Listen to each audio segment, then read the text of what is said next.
What is going on, you guys? Alright, so I'm back with another top 5 video.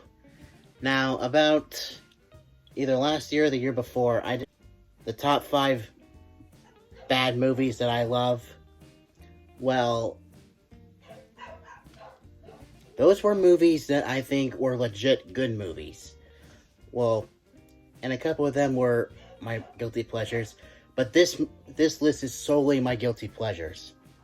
These are movies that are so freaking bad, I just can't help but enjoy them.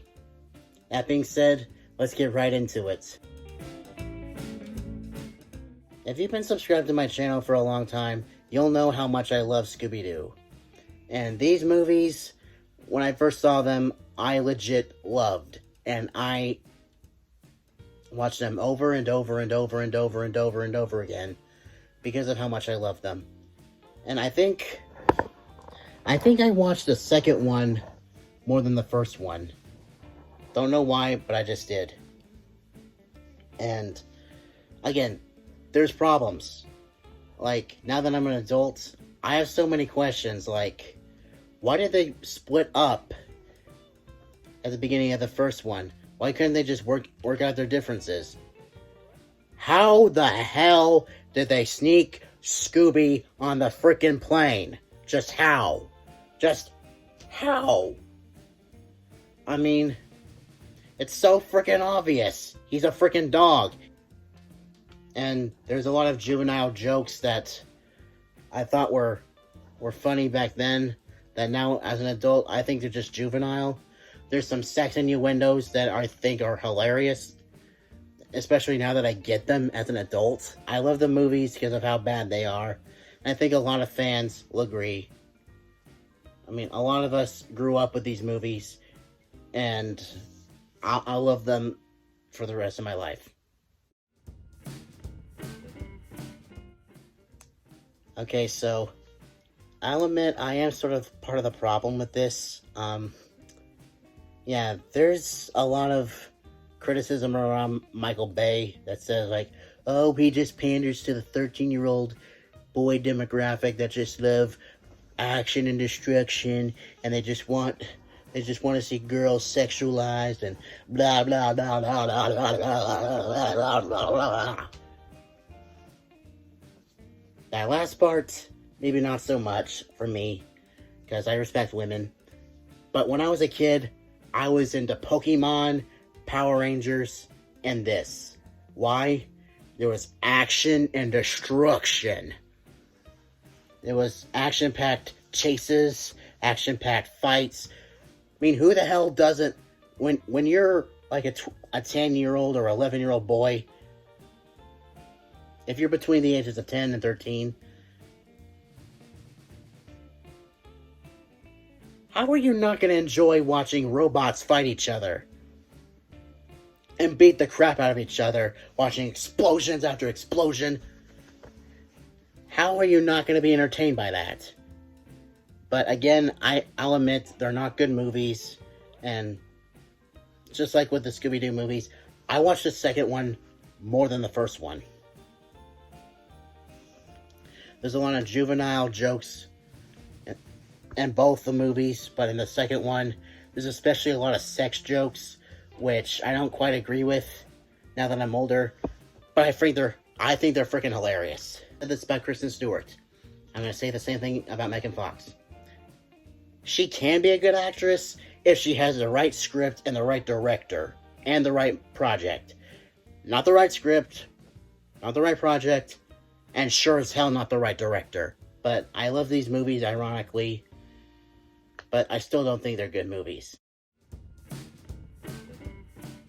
Okay, so I've gone on about this in my Defending Cinema review of Joel Schumacher, but his Batman movies I actually love for all the wrong reasons. Like Batman Forever, it makes sense why there was a style change, because Batman Returns, the one with the Penguin and Catwoman, which I'll bring up later. It was so dark that children had nightmares, And a lot of parents complained that it was way too dark for children, which I agree. Of course, I didn't think anything of it because it was Batman, and I love Batman regardless. But the style change is way too friggin' obvious, and it's way too over the top. And, again, I understand. But, like, when you have Nicole Kidman constantly coming on to Val Kilmer's Batman, and it sounds like she's so perverted, what the actual hell? Women do not talk like that. I love Arnold Schwarzenegger. I love Arnold Schwarzenegger. I love Arnold. I love George Clooney. Hell, Uma Thurman from Pulp Fiction's in that one. And again, Alicia Silverstone as Batgirl. Great cast. But what did you do to their acting? I mean, don't get me wrong. I love these movies. But how do you direct Uma Thurman and George Clooney to act as stale and bland as you did in Batman and Robin?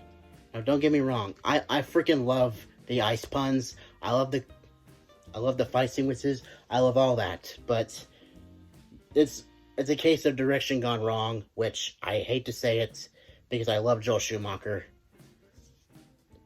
But overall, these movies were definitely not good movies. But I like them enough to consider them guilty pleasures. Going off that note, in Batman Returns, Michelle Pfeiffer's Catwoman gained its own fan base, and they were begging Tim Burton to make a Catwoman solo movie, which he went back and forth on the project a lot of times. So did Michelle Pfeiffer. And then this movie came out. I'll admit, for the first few times I watched it, I loved it legitimately. But now that I'm an adult, I mean, Halle Berry does a great job with what she's given. And just like with Megan Fox and Kristen Stewart, not the right script, not the right director, not the right project. I'm going to sum it up as bad directing. I can get behind the story, even though the motivation of the villain's a little weak. But yeah, I can get behind the story at least. Alright, before you put your pitchforks down, again, these are not good movies, especially these. I will never consider them good movies by any standards, especially when you compare them to Harry Potter, Lord of the Rings. They'll never be as good as those movies, and the same with the books. I do like the books legitimately, but there's still a lot of stuff that makes me get a headache. And like,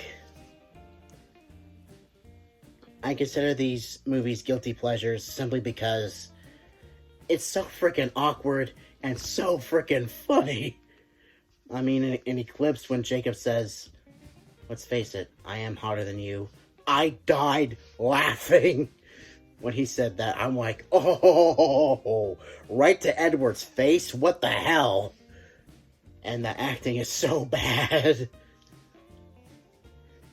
So bad.